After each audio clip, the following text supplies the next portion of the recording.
ಯಾವುದನ್ನು ಕೂಡ ಅತಿಯಾಗಿ ಮಾಡಬಾರ್ದು.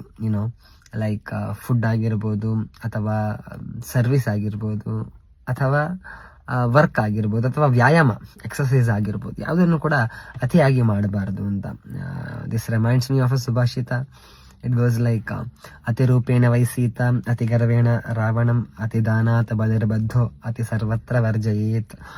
ಅತಿ ಸರ್ವತ್ರ ವರ್ಜಯೇತ್ ಇದು ಹೈಲೈಟಿಂಗ್ ಪಾಯಿಂಟ್. ಅಂದ್ರೆ ಯಾವುದನ್ನು ಅತಿಯಾಗಿ ಮಾಡಬಾರ್ದು ಅಂತ.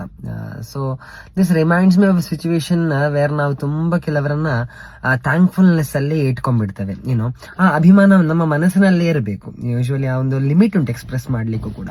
ಅದನ್ನ ಜಾಸ್ತಿ ಎಕ್ಸ್ಪ್ರೆಸ್ ಮಾಡಿದ ಕೂಡ ಏನಾಗ್ತದೆ ಅಂತ ಹೇಳಿದ್ರೆ, the opposite person starts to feel that my life totally depends on this person, where in fact you can live or you do all of your chores without the dependence of that person. ಆ person dependence ಇಲ್ಲದೆ ನೀವು ಮಾಡಬಲ್ಲರು.